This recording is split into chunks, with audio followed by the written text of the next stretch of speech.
Hello, Masters. Welcome to Shambhala book reading session.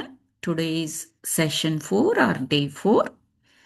చక్కగా Shambhala bus వచ్చేసింది. మనం అందరము ఎక్కుదాము. శంబల జర్నీని ఆస్వాదిద్దాం.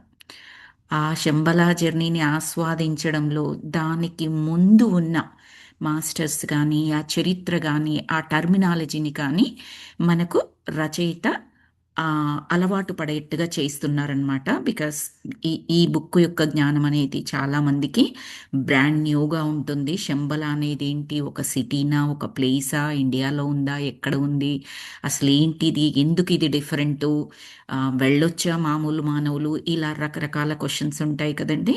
వాటికి సంబంధించిన మనకు సంబంధించిన ఆ డౌట్స్ని క్లియర్ చేయడానికి శ్రీ శార్వరి మాస్టర్ తనే అన్నమాట ఈ బుక్ రాసింది. సో ఫస్ట్ చాప్టర్లో కొద్దిగా ట్రై చేశారు. అంటే ఆత్మ విజ్ఞానము కలిగిన వారు, హై ఎనర్జీస్తో ఉండేవారు, మానవులే, మామూలు మానవులే, కానీ వాళ్ళు ఎలాగంటే పూర్తిగా ఆధ్యాత్మిక జ్ఞానంలోనే, అందులోనే, ఆ లైఫ్లోనే ఉంటారనమాట. ఫర్ దెమ్ ఇలా మనకున్నట్లుగా ఫిజికల్ లైఫ్ ఏదైతే ఉంటుందో అలా ఏమీ ఉండదు. బట్ మానవులుగా పుట్టి ఆ స్థాయికి వెళ్ళిన వాళ్ళే ఆధ్యాత్మిక జ్ఞానంతో వాళ్ళ సంకల్ప బలం చేత ఏదైనా సాధించుకోగలరు. ఒక ప్లేస్ నుంచి ఇంకొక ప్లేస్కి మూవ్ అవ్వగలరు. ఏ రూపం అంటే ఆ రూపాన్ని సంతరించుకోగలరు. అలాంటివన్నీ మనము ఆ, నేర్చుకున్నాము ఫస్ట్ చాప్టర్లో. సెకండ్ చాప్టర్ వచ్చేసి శంబల చరిత్ర. వెళ్తున్నారు, బస్సు దగ్గరికి వెళ్తోంది, శంబర దగ్గరికి వెళ్తోంది, కాస్త దగ్గరగా వచ్చింది. సో చైనా వారి నమ్మకాలకి మన భారతీయుల విశ్వాసాలకి పెద్ద తేడా ఏమీ లేదు. భాగవత పురాణంలోని వాచస్పత్యంలో జంబూ ద్వీప వర్ణన ఉన్నది. జంబూ ద్వీపం అంటే శంబల ద్వీపమే. అది హిమాలయాలకు ఉత్తర దిగ్భాగంలో ఉన్నది అని ప్రతీతి. నేటి టిబెట్ దేశం చూడండి ఎలా మొదలు పెట్టారు. చైనా వారి నమ్మకాలకు భారతీయుల విశ్వాసాలకి పెద్ద తేడా లేదు. ఒరిజినల్గా ఇలాగే ఉందండి. ఒక దేశానికి ఇంకొక దేశానికి మధ్యలో ఉండొచ్చు ప్రాంతీయ డిఫరెన్సెస్, ఉండొచ్చు భౌగోళిక డిఫరెన్సెస్, ఉండొచ్చు అక్కడ భౌగోళిక డిఫరెన్సెస్ని బట్టి వాతావరణ పరిస్థితులు, అక్కడ ఉండేవారి యొక్క శరీరము, వాటి అంటే రూపురేఖలు, అవన్నీ కూడా తేడాగా ఉండవచ్చు. కానీ నువ్వు వేరు, నేను వేరు, నీ దేశం వేరు, నా దేశం వేరు, ఆ, కేవలం నా దేశం అంటే నాకు అభిమానం, నీ దేశం అంటే ఎట్టి పరిస్థితుల్లోనూ నాకు కోపము లేదా హేట్రెడ్నెస్, ఇది అన్నట్లుగా లేదండి. ఈ భూభాగం మొత్తం కూడా అవిభాజ్యమైనది. శ్రీరామాయణంలో చెప్పేటప్పుడు కూడా చెప్తారనమాట. అంటే విభజించలేని ఈ భూగోళం మొత్తాన్ని శ్రీరాముడు పరిపాలించాడు ఇన్ని సంవత్సరాల పాటు అని చెప్తారు. ఇది భూభాగంలో కదా. ఇండియా ఉన్నది, చైనా ఉంది, నేపాల్ ఉంది, టిబెట్ ఉంది, ఇంకొక కంట్రీ, ఇంకొక కంట్రీ. ఆ విశ్వాసాలకు కూడా దగ్గరగానే ఉన్నారు అని చెప్తున్నారు ఒకప్పుడు. ఇప్పుడు చాలా చాలా చాలా చాలా డిఫరెన్సెస్ వచ్చాయి. Because that is human related. మన యొక్క మనసులలో, మనుషులలో ఆ ప్రభావాలన్నీ జొరబడ్డాయి కాబట్టి వాటిని పెద్దగా చేసుకుంటూ వివిధ రకాలైన కారణాల గురించి వ్యత్యాసం మరింత మరింత మరింత పెద్దగా చేసుకుంటూ వెళ్తున్నాము. ఇంకా పెద్దగా చేసుకుంటూ వెళ్తున్నాం. ఒకప్పుడు నేను చిన్నగా ఉన్నప్పుడైతే దేశాల మధ్యలో ఇంత గొడవలు, ఇంత ఇబ్బందులు, ఇవి ఉండేది కాదండి. అట్లీస్ట్ ఏ పేపర్లలో అప్పట్లో న్యూస్ పేపర్ అట్లీస్ట్ కాస్తైన విలువలతో కూడుకొని ఉండేది కదా. ఇంత ఎక్కువగా ఉండేది కాదు. ప్రాబ్లమ్స్ ఉండేవి, బట్ ఎవరి దేశ ప్రజలు వాళ్ళ దేశం గురించి అవి ఆలోచించుకుంటూ ఒకరి మీద ఒకరు దాడి చేసినప్పుడు, ఇబ్బంది పెట్టినప్పుడు మాత్రం అలా ఉండేది. ఇప్పుడు every single day like a war between two countries అన్నట్లుగా ఉంటుంది. అది ఏ కంట్రీస్ అయినా పేర్లు మారొచ్చు, but it is like that. But ఇక్కడ మాస్టర్ ఏం చెప్తున్నారు, వాళ్ళ విశ్వాసాలకు పెద్దగా తేడా లేదు. భాగవత పురాణంలో చెప్పారట, జంబూ ద్వీప వర్ణన ఉంది. ఈ ద్వీపం పేరు నేను కూడా విన్నానండి. జంబూ ద్వీపం అంటే శంబల ద్వీపం అని. అది హిమాలయాలకి ఉత్తర దిగ్భాగంలో ఉన్నది అని ప్రతీతి. నేటి టిబెట్ దేశం మొత్తం ఆర్యావర్తం అనేవారు. అంటే ఆర్యులు నివసించిన ప్రదేశము అని పేరు.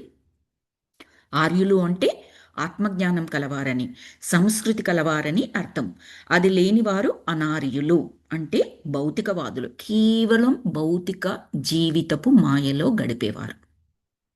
అంతే. తిన్నామా, ఉన్నామా, పండామా, మన కొరక, ఇంకా ఈర్ష, అసూయ, అరిషడ్ వర్గాలకు లోనైపోయామా, ఇది అన్నమాట. ఆత్మ అన్న జ్ఞానంతో ఉండరు వీరు. శరీరము అన్న జ్ఞానంతోనే ఉంటారు. అక్కడే ఆగిపోతారు. కల్కి అక్కడే అవతరిస్తాడని ఒక నమ్మకం. ఎక్కడా?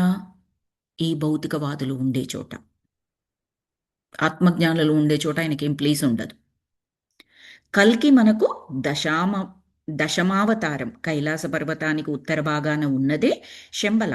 అదే బౌద్ధ గురువుల ప్రధాన కేంద్రం. కూర్మ పురాణం ప్రకారం, మళ్ళీ ఇంకొక పురాణం పేరు చెప్పారు. కూర్మ పురాణం అందరికీ మనం అందరము వినే ఉంటాం ఆ పేరు అట్లీస్ట్. ఆ పురాణం ప్రకారం ఏంటి, ఉత్తరాన చాలా దూరంగా సముద్రం మధ్యలో ఒక శ్వేత దీపం ఉన్నది.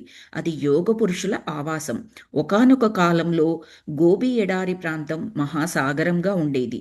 దానిలో ఉన్న ఒక ద్వీపం శ్వేత ద్వీపం. ఎత్తైన పర్వత పంక్తుల నడుమ లోతైన లోయలలో సర్వసుభిక్షంగా ఉండేది శంబల. అక్కడ అమృత సరోవరం ప్రస్తావన ఉంది. అమృత సరోవరం అంటే మానస సరోవరం. ఆ దేవి నిండా కూడా సుందరవనాలు, ఆకాశహర్మ్యాలు ఉండేవట.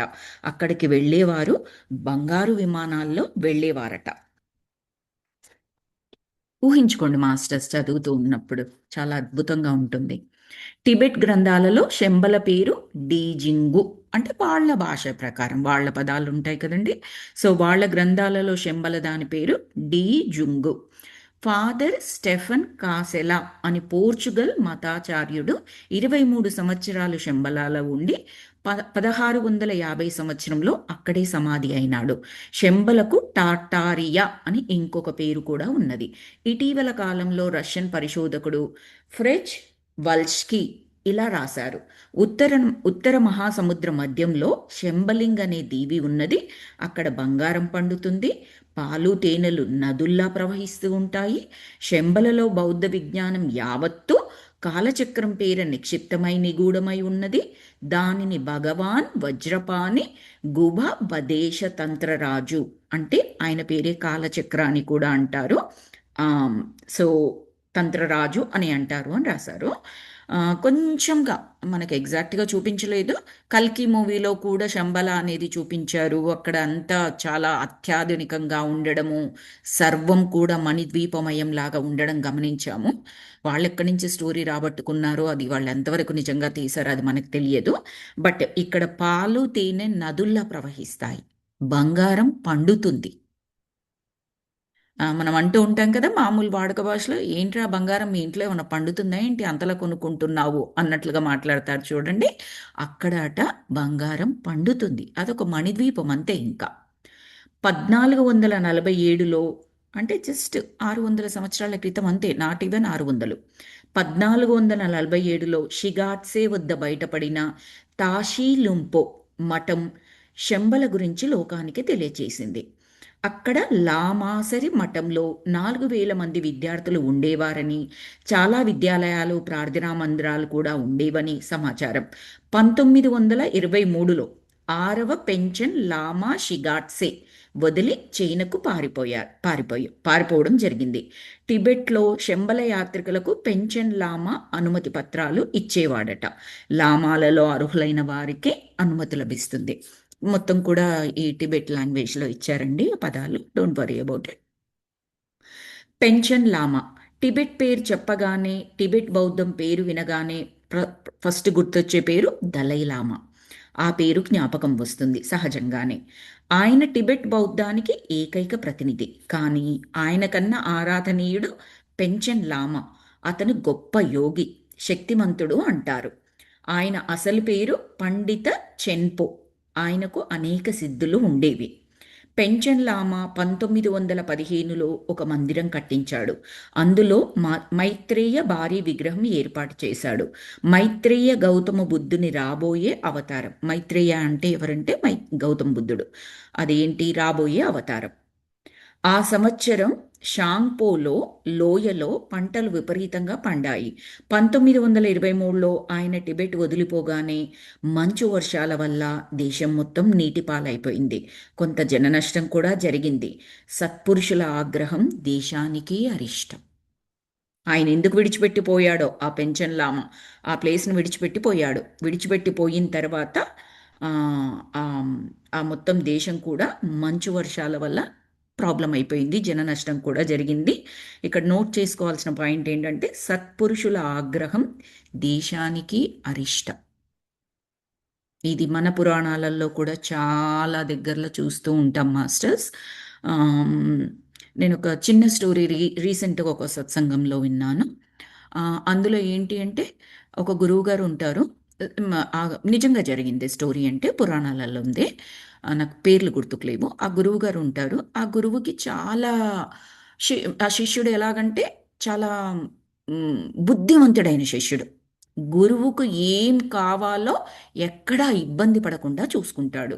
పాండిత్యము అదంతా ఉందా, అది పక్కన పెట్టు, అది కాదు. గురువుకు శుశ్రూష అంటారు కదా, అంటే శిష్యరికం చేసుకునే శిష్యుడు చేసుకునే ఆ సేవ ఏదైతే చెబుతారో అది ఎలా చేయాలో అలా చేస్తూ ఉంటాడు. ఓకే, ఆయన కొన్ని సిద్ధులు కూడా ఉంటాయి. అంటే ఉంటాయి కదా, గురువులు అంత మంచి ఎనర్జీస్తో వాళ్ళు కనెక్ట్ అయిపోతూ ఉన్నప్పుడు ఆ సిద్ధులతో ఆ సిద్ధులు కూడా ఉంటాయి. రాజ్యము, అది ఒక రాజ్యంలో అన్నమాట. రాజు, ప్రజలు, తర్వాత వాళ్ళందరూ కూడా వచ్చి వాళ్ళకి కావలసినవి అడగడము, అలాంటివి ఏమైనా ఉంటే, చిన్న చిన్న కోరికలు ఉంటే, ఎవరికి హాని కలగని ఉంటే అలాంటివి జరిపించడం అలాంటి కూడా జరుగుతూ ఉంటుంది. అప్పుడు ఆ ఊరి ఆ రాజు కింగ్ రాజ్యం కింగ్ ఉంటాడు కదా, రాజు ఉంటాడు కదా, ఆయనకు తెలుస్తుంది అనమాట. తెలిసి ఆయన కూడా వచ్చి ఆయన రాజ్యానికి సంబంధించిన ఒక కోరిక అడుగుతాడు. సో అది తీర్చగలిగింది ఏమీ కాదు, జస్ట్ భౌతిక రిలేటెడ్ సంబంధించింది అనమాట. తీర్చగలిగింది కాదు. లేదు, నేను ఇలాంటి వాటిల్లో నేను తలదూర్చను, ఇలాంటివి చెయ్యను అని చెప్తాడనమాట. అంటే రాజు కోపం వచ్చేస్తుంది కదా. రాజు అడిగినప్పుడు ఎవరు నో చెప్పడానికి లేదు. అండ్ రాజు రాజ్య బహిష్కరణ చేస్తే అందరూ ఒబే చేయాల్సిందే. మరణదండన విధించిన ఒబే చేయాల్సిందే. There is no other, just like our supreme court. So ఆయన ఏదో అడిగాడు, అది సంబంధించింది అలాంటివి నేను చెయ్యను అని చెప్పేసి చెప్పాడని. చెప్పినప్పుడు ఆయన కోపం వచ్చేసి ఏం చేస్తాడంటే, నువ్వు ఇక్కడ ఉండడానికి వీల్లేదు, నేను చెప్పింది విననప్పుడు నా రాజ్యంలో ఉండడానికి వీల్లేదు, కమాన్ పెట్టే బేడ సర్దుకొని బయటకు వెళ్ళిపోయి రాజ్యం నుంచి అని చెప్తాడనమాట. అంటే ఇక తప్పదు కాబట్టి వెళ్ళి గురువు గారికి ఇలా నేను వెళ్తున్నాను అని చెప్పేసి అంటాడనమాట. ఆ గురువు గారు రాధాకృష్ణుల్ని వాళ్ళు సేవిస్తూ ఉంటారు. అంటే ఆ కృష్ణ అవతారం ఉంటుంది కదండి, ఎగ్జాక్ట్లీ అక్కడ కూడా ఏ అవతారం అని నాకు గుర్తుకులేదు. ఆ రాధాకృష్ణులు అనుకుందాము, వాళ్ళని సేవిస్తూ ఉంటారు ఆ గురువు గారు. సో వెళ్ళేసి చెప్తారనమాట, ఇలా వెళ్ళిపోవాల్సి వస్తుంది అంటే, నువ్వు వెళ్ళిన తర్వాత నేను మాత్రం ఇక్కడ ఎందుకు ఉంటాను, నీలాంటి శిష్యుణ్ణి అంటే ఆ శిష్యుణ్ణి ఎంత బాగా కేర్ చేస్తారు, ఎంత బాగా ప్రేమిస్తారు గురువులు అనే దానికి ఒక నిదర్శనం. నిన్ను కదా అన్నాడు, నువ్వు వెళ్ళిపో, నేను ఇక్కడే ఉంటాను, నాకు బోల్డంతమంది శిష్యులు ఉంటారు, అలా కాదు. ఆ శిష్యుడు వెళ్ళిపోతున్నానంటే గురువు ఏమంటారంటే నేను కూడా వస్తాను అని చెప్పేసి చెప్తారనమాట. ఇంకా గురువుతో పాటు మిగతా శిష్యులు వాళ్ళందరూ కూడా ఉంటారు కదా, మేమందరం కూడా వస్తాము అని చెప్తారు. మీరు లేనిది ఇక్కడ మేము ఎందుకు అని చెప్పేసి చెప్తారు. ఆ, అక్కడ ఆ గురువు గారి దగ్గర ఏంటి, రాధాకృష్ణులు ఉన్నారు కదా, వాళ్ళని సేవిస్తూ ఉంటారు. మనకంటే విగ్రహాలని చూసి విగ్రహాల్లాగానే అని అనుకుంటాము. అఫ్ కోర్స్ దేవుడు ఉన్నాడు అనుకున్నా కూడా పరిపూర్ణంగా కనుక నాన్న ఆ విశ్వాసాన్ని మనం ఏమీ ఇంకా ఆ ఆ స్టేజ్కి వెళ్ళలేదు. అక్కడ ఆయన ఉన్నాడు అన్నట్టుగా. బట్ వీళ్ళు ఎలా ఉంటారు గురువులు, అక్కడ విగ్రహాలు ఉన్నారు అంటే ఉన్నాయి అంటే ఆ దేవతలు అక్కడ ఉన్నారని సంపూర్ణంగా భావిస్తారు. సో గురువుగారు ఏం చెప్తారు, నేను వెళ్ళిపోతున్నాను అని చెప్పేసి రాధాకృష్ణులకు చెప్తారనమాట. నేను వీళ్ళందరూ వెళ్ళిపోతున్నానంటే రాధాకృష్ణులు ఏం చేస్తారు అంటే, రాధాకృష్ణులు కాదు అక్కడ యాక్చువల్గా ఆయన పద్మనాభ స్వామి అనుకుంటా, నాకు గుర్తుండి.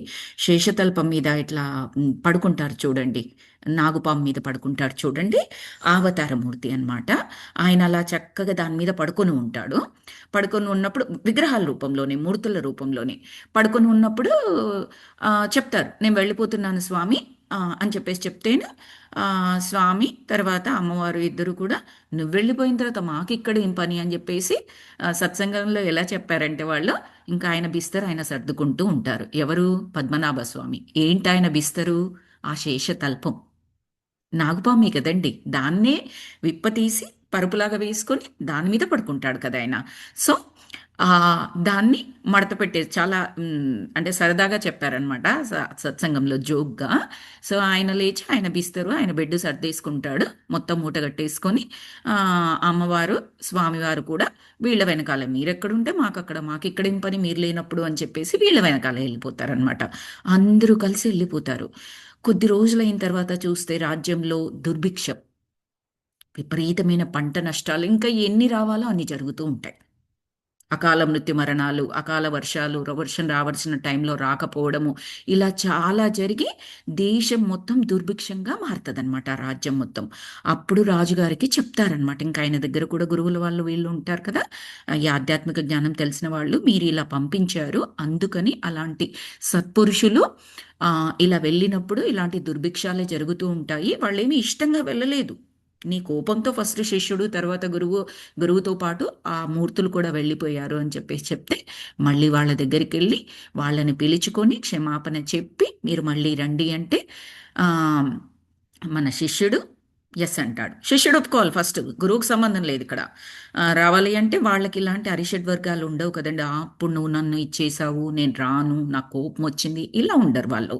సో సరే అని చెప్పేసి తప్పు తెలుసుకున్నాడు కాబట్టి ఆయన వస్తారు. ఆయన రాగానే గురువు అంటారు, నా శిష్యుడి ఇక్కడికి వచ్చినప్పుడు నాకేంటి ఇబ్బంది, నేను కూడా వస్తున్నాను అని చెప్పేసి ఆయన అంటారు. ఆయన శిష్యులందరూ ఆయనతో పాటే వెళ్తారు.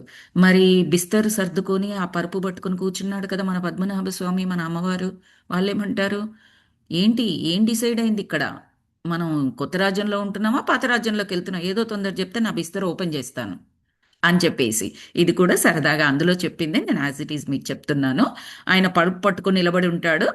వీళ్ళ ఆజ్ఞ కొరకు, గురువుగారు ఆజ్ఞ కొరకు ఆ దేవుడు, అమ్మవారు, స్వామి అక్కడ నిల్చొని ఉంటారనమాట. అంటే లెట్స్ గో, మేము అందరం వెళ్తున్నాము అని చెప్తే ఆయన కూడా మళ్ళీ ఆయన పరుపు తీసుకొని ఆ శేషదల్పం తీసుకొని మళ్ళీ ఆ ప్లేస్కి వచ్చి మళ్ళీ అక్కడ శయనిస్తాడనమాట. బేసికల్లీ ఏంటంటే సత్పురుషుల ఆగ్రహం ఎప్పుడూ మంచిది కాదు. వారి దగ్గర మన అరిషడ్ వర్గాలు చూపించనే కూడదు. ఉన్నా కూడా అట్లీస్ట్ కంట్రోల్ చేసుకోవాలి. ఆ టైం వరకైనా ఉండకూడదు అసలు. 100% ఉండకూడదు, ఎవరి దగ్గర ఉండకూడదు. సత్పురుషుల దగ్గర ఎట్టి పరిస్థితుల్లో కూడా మనం చూపించడానికి లేదు. నాకు ఈ వాక్యం చదవగానే ఆ స్టోరీ గుర్తొచ్చిందండి. ఆ, తర్వాత పెంచన్ లామా ఇండియా వచ్చినప్పుడు ఆయనని ఒకరు ప్రశ్నించారు. లామా టిబెట్లో గొప్ప గొప్ప గొప్ప యోగులు ఉంటారని విన్నాము. ఇప్పుడు అటువంటి అతీంద్రియ సిద్ధులు కల యోగులు ఉన్నారా అంటే, దానికి పెంచన్ లామా నవ్వి ఊరుకున్నాడు. మరుక్షణంలో ఆయన అక్కడ లేడు, అదృశ్యమైపోయినాడు. పరిసరాల్లో ఎక్కడ వెతికినా కూడా కనిపించలేదు. ఊరి చివర ఒక చెట్టు కింద పెంచన్ లామాను చూచిన వారు వచ్చి చెప్పారు ఆ విషయం. ఏంటి, ఎందుకు ఇలా జరిగింది, క్వశ్చన్ ఏమడిగారు? పెన్షన్ లామా ఇండియా వచ్చినప్పుడు ఒక అతను ఏం ప్రశ్నించాడు, టిబెట్లో గొప్ప గొప్ప యోగులు ఉంటారని విన్నాము, ఇప్పుడు మరి అటువంటి అతీంద్రియ సిద్ధులు కల యోగులు ఉన్నారా అన్న క్వశ్చన్కి వెంటనే జరిగిందేంటి, పెన్షన్ లామా ఆన్సర్ చెప్పలేదు. అక్కడి నుంచి అదృశ్యమైపోయాడు, మాయమైపోయాడు. మాయమైపోయి ఇంకెక్కడో ప్లేస్లో దూరంగా అక్కడ కనిపిస్తే అక్కడ ఉన్న ప్రజలు, జనాలు ఎవరైతే చూశారో వాళ్ళు చెప్పారు ఈ ప్లేస్లో ఉన్నారు అని చెప్పేసి. దాని మీనింగ్ ఏంటి, ఆ క్వశ్చన్కినా ప్రాక్టికల్గా ఆన్సర్ చేశారు, నోటితో కాదు. అతీంద్రియ శక్తే కదా ఇక్కడ మాయమైపోయి అక్కడ అక్కడ దృశ్యం అవడము అంటే, కనిపించడము అంటే. ఇక్కడ అదృశ్యమైపోయి అక్కడ దృశ్యము అంటే కనిపించడం. సో ప్రార్థనా మందిరంలోకి పెంచన్లామా రాగానే దీపాలు వాటంతట అవే వెలిగేవి, విగ్రహాలు మాట్లాడేవి, భవిష్యత్తు చెప్పేవి. Professor Nicholas Roerich heart of Asia అనే గ్రంథంలో ఇలా రాశారు, మనకు ఆసియా ఆధ్యాత్మికత తెలియాలంటే శంబలాతో పరిచయం ఉండాలి. రోరిక్ మహాయాన అభిమాని. ఆయన రచనలు అన్నింటిలో మహాయాన బౌద్ధం పట్ల పక్షపాతం కనిపిస్తుంది. అంటే దాని మీద ఎక్కువ ఇంట్రెస్ట్ అనమాట ఆయనకి. పక్షపాతం అంటే ఇక్కడ నెగిటివ్ వే అన్నట్టు కాదు. మేడం హెలెనా రోరిక్ హిమాలయ గురువుల శిష్యురాలు. రోరిక్ కుటుంబం కొంతకాలం కులు లోయలో ఉన్నారు. కులు టిబెట్లో పడమట చివర. ఈ లోయలోనే వ్యాసుడు మహాభారతం రచించాడు. అప్పుడు అది అఖండ భారతం, అవిభాజ్య రాజ్యం అని చెప్పాను చూడండి. అప్పుడు ఆ ప్లేస్లో మన వ్యాస మహర్షి మహాభారతం రచించారట, ఆ ప్లేస్లో. కులు. ఆ కులు ఎక్కడుంది? ఇప్పుడు ప్రస్తుతం టిబెట్ అని చెబుతున్న దేశం పడమట భాగాన ఉందట. రోరిక్ మహాత్మ మౌర్యకు మీడియంగా పనిచేసేవాడు. తద్వారా మౌర్య గురించి మాడం బ్లవటస్కి తెలిసింది. మాస్టర్ మౌర్య అగ్నియోగం గురించి చాలా రచనలు చేశారు. మహాత్మ మౌర్య ఒక పుస్తకంలో శంబలా గురించి వర్ణించాడు. బ్రహ్మపుత్ర నదీ తీరంలోని నాగ సరస్సుని వర్ణించాడు. శంబల విషయంలో రోరిక్ పరిశోధనలు చాలా ముఖ్యమైనవి. మహాత్మాస్ లెటర్స్ టు ఏపీ సిన్నెట్ ద్వారా శంబల గురించి, శంబల మాస్టర్స్ గురించి లోకానికి చాలా విషయాలు తెలిసాయి. అది బుక్ పేరండి, మహాత్మాస్ లెటర్స్ టు ఏపీ సిన్నెట్ అనేది ఒక బుక్ పేరు. ఆ బుక్ ద్వారా శంబల గురించి, శంబల మాస్టర్స్ గురించి ఈ ప్రపంచానికి చాలా విషయాలు తెలిసాయి. ఏంటి? మహాత్మ మౌర్య ఇలా అంటారు: బయట ప్రపంచం దృష్టిలో శంబల అన్నది ఒక పర్వతలోయ ప్రాంతం. పర్వతారోహకులు సైతం ఆ ప్రాంతాలకు రావడానికి సాహసించరు. అలాంటి ప్రాంతం అది. సాలెగూడులాగా వేలాడుతూ ఉంటుంది. దారి తెన్ను తెలియదు. ప్రమాదభరితం. దారి లేకపోయినా మార్గం ఉన్నది. ప్రయత్నిస్తే వెళ్ళవచ్చు. వెళ్ళేవారి సంకల్పం మంచిదై ఉండాలి. హృదయం పవిత్రంగా, మనస్సు నిర్మలంగా ఉండాలి. అలాంటి వారికి తప్పక అనుమతి లభిస్తుంది. సహాయం అందుతుంది. గమ్యం చేరగలుగుతారు. షిగాట్సేలోని పాడుబడి శిథిలమైన లామాసరి నుండి శంబల దగ్గర, శంబల చిరకాలంగా బోధసత్తుల ఆవాసము. అంటే శంబలలోనికి ప్రవేశించడానికి మార్గం ఉన్నది, అందరూ అర్హులే. కానీ ఆ అర్హత సంపాదించడానికి ఎలాంటి లక్షణాలు ఉండాలో చెప్పారు. హృదయం పవిత్రంగా, మనస్సు నిర్మలంగా, వారి సంకల్పం మంచిదై ఉండాలి, దైవత్వాన్ని నింపుకొని ఉండాలి. తర్వాత శంబల లామ్ యింగ్, రోడ్ టు శంబల. శంబల లామ్ రోడ్ టు శంబల అనేది ఇంగ్లీష్లో పుస్తకం పేరు. తెలుగులో పేరు ఏంటంటే శంబల లామ్ ఇంగ్, లామ్ యిగ్ అనే పుస్తకంలో 3వ పెంచెన్ లామా రాశాడు ఇలా: శంబల దేశం పర్వత ప్రాంతం. 4 వైపులా ఎత్తైన పర్వత శ్రేణులు, భయంకరమైన మంచు పర్వతాలు. ఒక్కటి మాత్రం నిజం: శంబల పెద్దల ఆమోదం లేకుండా అక్కడకు చేరే అవకాశమే లేదు. వెళ్ళదలిచిన వారికి శంబల సందేశం వినిపిస్తుంది, లేదా శంబల పక్షాన ఎవరో ఒకరు వస్తారు, దారి చూపిస్తారు. పరమ గురువులు అంటే గ్రేట్ మాస్టర్స్ ఎవరో ఒకరు సందేశం పంపిస్తారు. కావలసిన వారిని తమ వద్దకు వారే రప్పించుకుంటారు. నికోలస్ రోరిక్ తన అనుభవం ఇలా రాశాడు: ఉర్ఫాన్లోని టుర్కిస్తాన్లోని లామాలు నాకు గుహ మార్గాలను చూపించారు. ఆ గుహలలోకి ఎప్పుడూ జనం వెళ్ళినట్లుగా అనిపించలేదు. అవి ఎంతెంత దూరమో అంచనాకు కూడా అందవు. ఆ మార్గం గుండా వెళితే శంబల చేరవచ్చా అని అడిగాను. అక్కడికి ఎవరూ రావడాన్ని పరమగురువులు ఇష్టపడరు అంటే ఇష్టం లేక వాళ్ళు మాత్రమే ఉండాలి అలా కాదు. It's a very pure divine place. అక్కడ ఉండాలి అన్న ఆ ఎనర్జీస్లో మామూలు వాళ్ళకి సాధ్యం కాదు. ఆ ఎనర్జీ స్టేట్కు రీచ్ అయిన వాళ్ళు ఉంటే ఆ మాస్టర్సే ఆ శంబలని ఏదో విధంగా పిలిపించుకుంటుంది వాళ్ళని. అంటే we need to get a call from Shambhala or Shambhala masters. వారి తపస్సుకు భంగం కలుగుతుందని భయం ఇన్ ద సెన్స్ అంతా మళ్ళీ నార్మల్ ప్లేస్గా అయిపోతుంది కదా అది. వారు తపోభంగం క్షమించరు. ఇతర ఆశ్రమాల నుండి, బౌద్ధారామాల నుండి వచ్చేవారు లోపలికి వెళ్ళలేరు. నేల పగుళ్ల నుండి విషవాయువులు పైకొచ్చి మతులు పోగొడతాయి. కళ్ళు కనిపించవు, బుర్రలు పనిచేయవు, చచ్చిపోయిన భ్రమలు కలిగిస్తాయి. ఆ విషవాయువులు శంబల చుట్టూ తిరుగుతూ శంబలను రక్షిస్తూ ఉంటాయి, ఎవరు సరికాని వాళ్ళు రాకుండా. ఆ దాపులకు వెళ్ళేసరికి మనుషులే కాదు, జంతువులు, పక్షులు సైతం దారి తప్పుతాయి, స్పృహ కోల్పోతాయి. అదృశ్య శక్తులేవో వారిని అడ్డుకుంటాయి. అసలు టిబెట్లోని కొన్ని ప్రాంతాలకు గైడ్స్ కూడా రారు.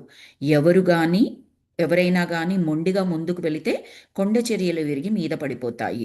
మరీ మూర్ఖంగా ముందుకు సాగితే రాళ్ల వర్షం కురిసి దారి తప్పడం జరుగుతుంది.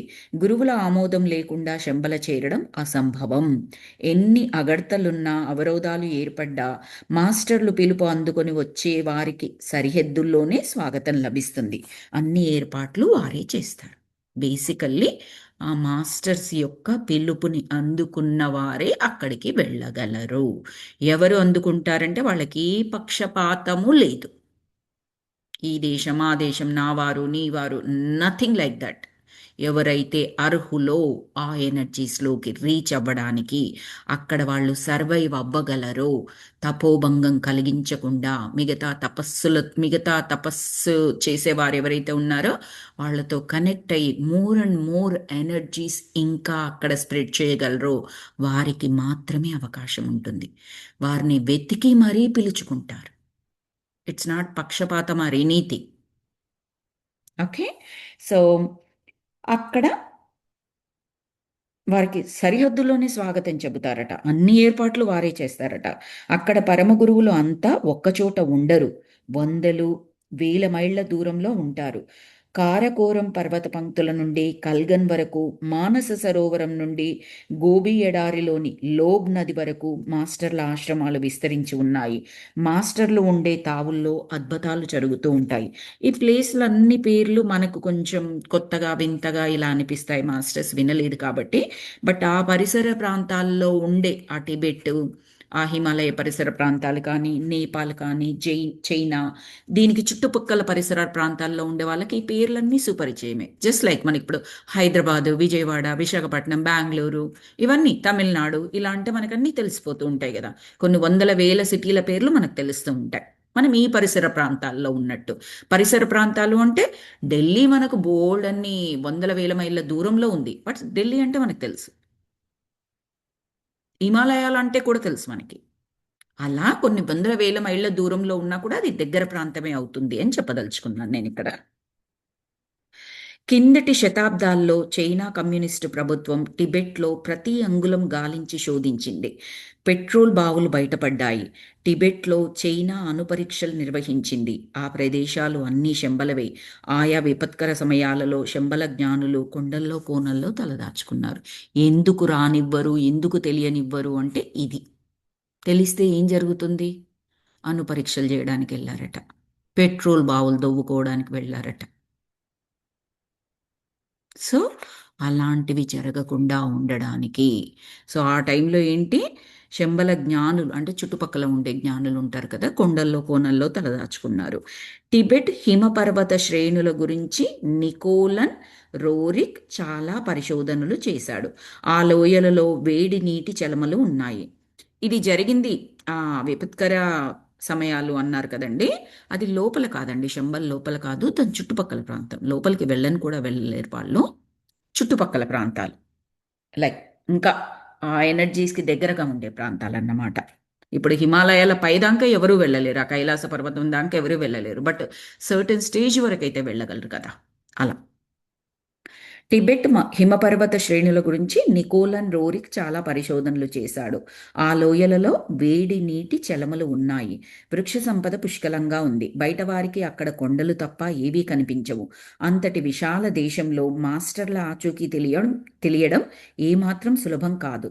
పర్వతాలలో పరమ గురువుల్ని గుర్తించడం అసంభవం. స్వచ్ఛమైన నడవడి, పవిత్రమైన హృదయము, మహాసంకల్పము, పూజ్య భావన ఉన్నవారికే శంబల చేరడం సాధ్యము. అనాది కాలం నుండి దేవభూములని శంబలలోని భూములనట దేవభూములు అంటారట. అలాంటి పేరుందట దానికి. అక్కడి స్త్రీలని రోరిక్ చిత్రించాడు. రోరిక్ అనే వ్యక్తి. వారు కొండల్లో నగ్నంగా తిరుగుతూ ఉంటారు. అయినా వారి నగ్నత్వం ఎబ్బెట్టుగా ఉండదు. వారు దిగంబరం అనిపించదు. పూజ్యభావం కలుగుతుంది. ఆ భావనే వారికి రక్షణ. ఒక చిన్న ఆమ్, ఒక చిన్నది ఏమని, ఇలా స్త్రీలు వాళ్ళు ఎలా తిరుగుతారు అనే దాని గురించి చెప్పి అక్కడి వారి యొక్క మనస్తత్వం అనే చెప్పాలా, లేదు వారి భావన అని చెప్పాలా. సో అది ఎలా ఉంటుందో చెప్తున్నారనమాట. స్త్రీలు మామూలుగా అంటే పురుషులైన స్త్రీలైనా బట్ట కట్టుకుని తిరగాలి మామూలుగా. సో అక్కడ స్త్రీలు కూడా ఏ వస్త్రాలను ధరించరు, దిగంబరంగా ఉంటారు. బట్ ఉన్నంత మాత్రాన ఎబ్బెట్టుగా కనిపించరు. చూసేవారికి పూజ్య భావన ఉంటుంది. అంటే వాళ్ళు శరీరంగా చూడరు, ఆత్మగా చూస్తారు. కాబట్టి వాళ్ళకి ఏ ఎబ్బెట్టు ఉండదు. మనకు లైవ్ ఎగ్జాంపుల్ రమణ మహర్షి గారు. ఆయన చాలా రోజులు అసలు ఒంటికి ఏది కట్టుకోకుండా ఉన్నారు. ఆయనకు అసలు ఒంటి మీద స్పృహ లేదు. మీరు ఇలా ఉండకూడదండి. మీకేమీ పర్వాలేదేమో, మీరు ఆత్మస్పృహలో ఉన్నారు కానీ చుట్టూ సమాజం శరీర స్పృహలోనే ఉంటుంది కాబట్టి మీరు అట్లీస్ట్ చిన్న గోచి అయినా కట్టుకోవాలండి అని చెప్పేసి ఆ గోచి ఇస్తే మన ఫొటోస్లో కనిపిస్తారు కదా, ఆ గోచి కట్టుకొని ఉంటారు మన కొరకు. వాళ్ళకి అసలు స్పృహ ఉండదు. ఆయన ఎదురుగా అలాంటి వాళ్ళు వచ్చి నిల్చున్నా ఆయనకు అసలు ఏ ఫీలింగు ఉండదు. జస్ట్ లైక్ పిల్లలు, చిన్న పిల్లలు ఉంటారు కదండి ఇళ్ళల్లో, మనకు బేబీస్ సర్టన్ ఏజ్ వచ్చే వరకు ఆ పిల్లలు బట్టలు లేకుండా కూడా ఇల్లు మొత్తం తిరుగుతూ ఉంటారు. మనకు చూసే వాళ్ళకి ఏ ఇబ్బందిగా అనిపించదు, అమ్మాయినా అబ్బాయినా. ఆ 1 or 2 years లేదా ఇన్ఫాంట్ స్టేజ్లో ఉన్నప్పుడు అసలేమీ అనిపించదు. వాళ్ళు బయటికి అసలు వాళ్ళకు వెళ్ళకూడదని తెలియదు కాబట్టి మనం ఇప్పుడు స్నానం చేసి బయటికి తీసుకొచ్చాము, మధ్యలో కొంచెం టైం గ్యాప్ ఇచ్చామనుకోండి, ఆడుకునే పిల్లలు కాబట్టి డైరెక్ట్గా అలాగే బట్టలు లేకుండా బయటకు కూడా వెళ్ళిపోతారు స్ట్రీట్లోకి. చుట్టుపక్కల ఉన్న జనాలు కూడా చూస్తారు. బట్ వాళ్ళు ఏమీ బ్యాడ్గా ఫీల్ అవ్వరు, ఈ కిడ్ ఏమీ బ్యాడ్గా ఫీల్ అవ్వదు. ఎందుకంటే చూసేవారు దైవత్వం చూస్తారు, అక్కడ శరీరంగా చూడరు ఆ చిన్న బేబీని. ఆ చిన్న బేబీలో దైవత్వం దాగి ఉంది కాబట్టి అది తప్పు అని కూడా తెలియదు. ఎగ్జాక్ట్లీ అలాగే అనుకోవచ్చు ఇక్కడ.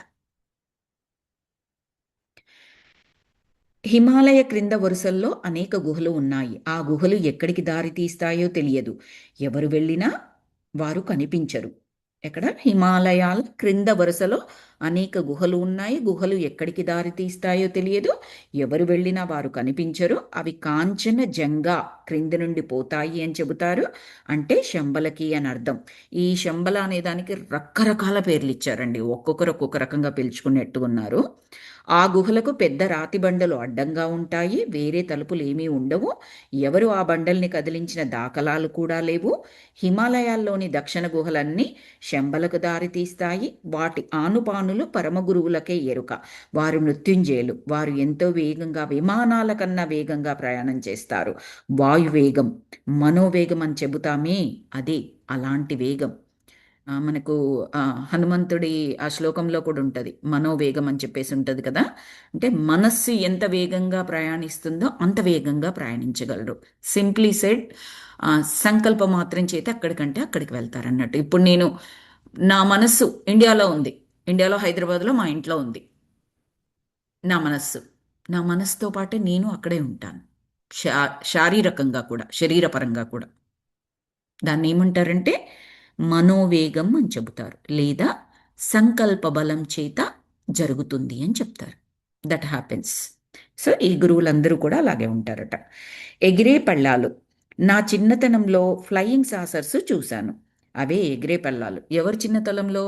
మన యొక్క రచయిత శ్రీ శార్వరి మాస్టర్ చిన్నతనంలో ఫ్లయింగ్ సాసర్స్ చూశారట. ఇది మూవీస్లో కూడా వచ్చిందండి, ఫ్లయింగ్ సాసర్స్ అనే కాన్సెప్ట్. అవి ఎగిరే పళ్ళాలు. అవి ఏమిటో అప్పుడు నాకు బొత్తిగా తెలియదు. మరీ కప్పు సాసర్లంత చిన్నవి కావు. 20 అడుగుల ప్రమాణంలో ఉండి గిరగిరా తిరుగుతూ ఆకాశంలో కనిపించేవి. కప్ సాసర్లలాగా ఉండేవి కానీ కప్ సాసర్లు ఎంత చిన్నగా ఉంటే అలా కాదు. 20 అడుగుల ప్రమాణంలో అంటే మనం ఇప్పుడు లెట్సే ఒక్కొక్కరం 6 అడుగులు ఉన్నాము అనుకుంటే మన మీద ఇంకో ఇద్దరు నిల్చోగా కూడా ఇంకో 2 అడుగుల ఎత్తు. అంటే ఒక ముగ్గురు మనుషులు ఒకరి మీద ఒకరు నిలుచుంటే ఎంత హైట్ అవుతుందో అంతకు మించిన హైట్. ఆ విడుతులో, ఆ హైట్ విడుతులో ఆ సాసర్లు అంటే రౌండ్గా ఉంటాయి కదండి, హైట్ అయినా విడత్ అయినా ఒకటే కదా. సో ఆ విడుతులో ఉండేవట అవి, ఆ ఫ్లయింగ్ సాసర్స్. గిరగిరా తిరుగుతూ ఆకాశంలో కనిపించేవి. తర్వాత కనిపించలేదు, అవి రానూ లేదు. ఆ రోజుల్లో జనం వింతగా చెప్పుకునేవారు. వాటిల్లో దేవతలు సంచారం చేస్తారు అని అనేవారు. అవి శంబల నుండి వచ్చిన బుల్లి విమానాలని ఇప్పుడు నాకు అనుమానము అని అంటున్నారు. ఎవరు? శార్వరి మాస్టర్ తనకు బుక్ రాసేటప్పుడు ఇవి శంబల నుంచి వచ్చాయా అని డౌట్ వచ్చిందనమాట. వాటి మీద మూవీస్ కూడా వచ్చినట్లు గుర్తున్నారు, ఫ్లయింగ్ సాసర్స్ మీద. ఆకాశ మార్గంలో రథంలో వెళ్ళడం లాంటి పురాణ కథలు ఉన్నా నిజంగానే జరుగుతాయని నా అనుభవం. దేవతలు, గంధర్వులు, అప్సరసలు పూలతేరులపై వస్తారట. ఇటీవల రమణ మహర్షి నిర్యాణం చెందినప్పుడు, అంటే ఆయన బాడీ వెకేట్ చేసినప్పుడు, ఆయన ఆత్మ జ్యోతిగా మారి ఆకాశ మార్గాన వెళ్ళడం చాలామంది చూశారు. ఇది నిజం మాస్టర్స్, అన్ని నిజాలే అఫ్ కోర్స్. ఇది చాగంటి గారు చాలాసార్లు చెప్తారు. ప్రత్యక్షంగా చూసిన సాక్షులు ఎంతోమంది ఉన్నారు. ఆయన బాడీ వెకేట్ చేసినప్పుడు ఆయనలోని ఆత్మ ఏదైతే ఉందో జ్యోతిలాగా అక్కడ ఆ కొండల్లోకి వెళ్ళిపోయిందట. ఆ మందిలో నేను కూడా ఒకణ్ణి. ఒక్క నిమిషం మాస్టర్స్.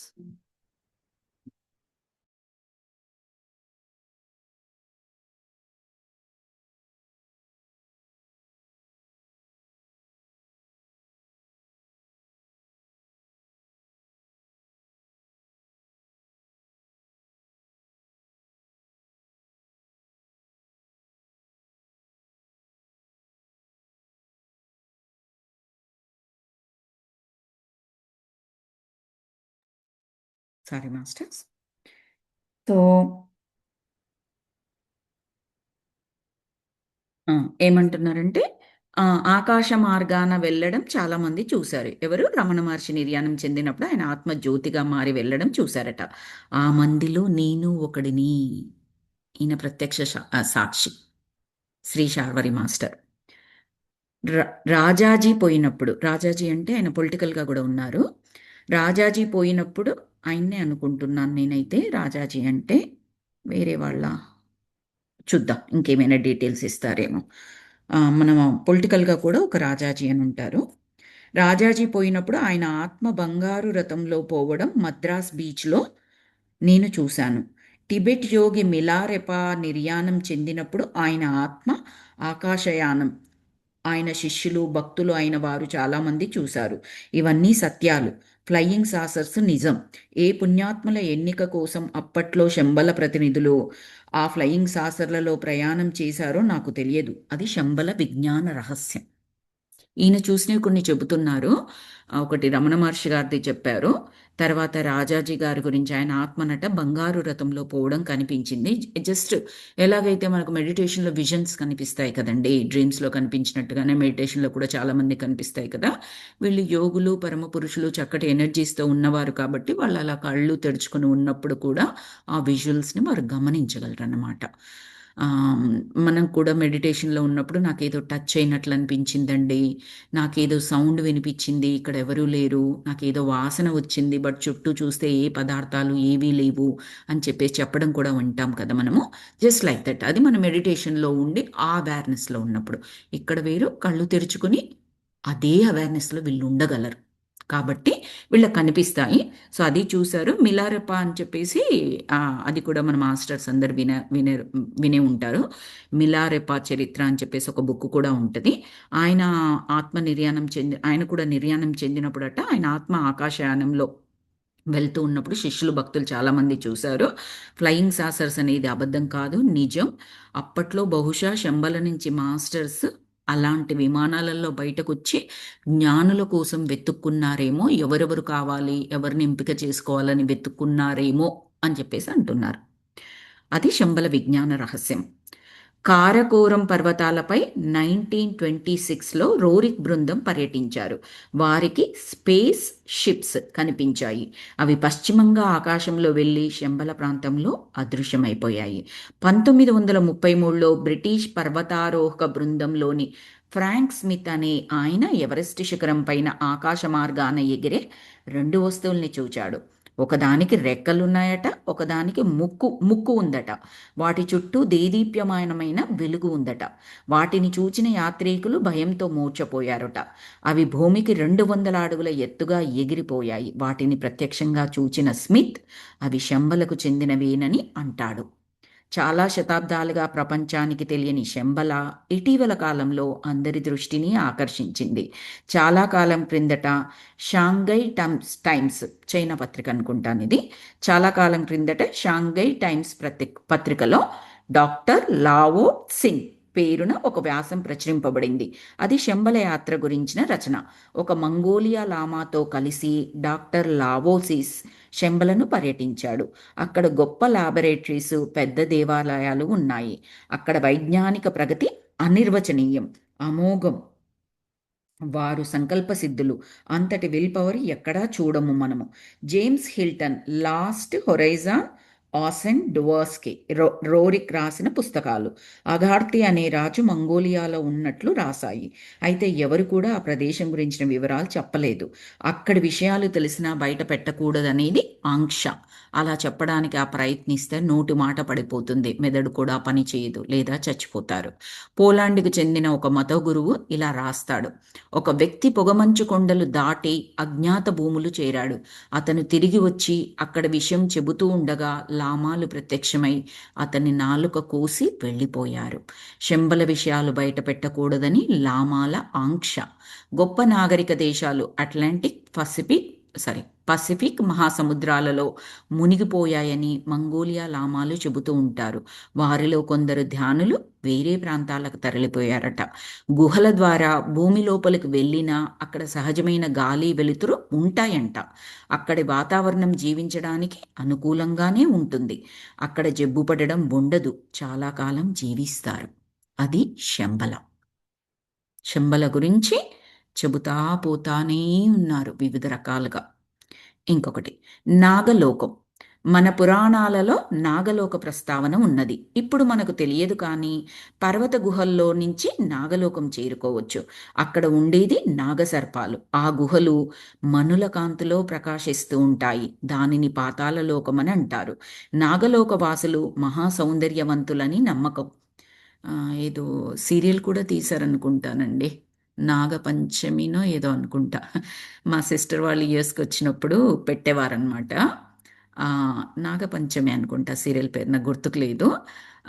అందులో ఉంటుంది ఆ అమ్మాయి నాగుల, నాకు ఎప్పుడో అక్కడ ఇక్కడ ఒక్కొక్క బిట్టు చూసిన గుర్తే తప్పిస్తే నాకు స్టోరీ అదేమీ తెలియదు.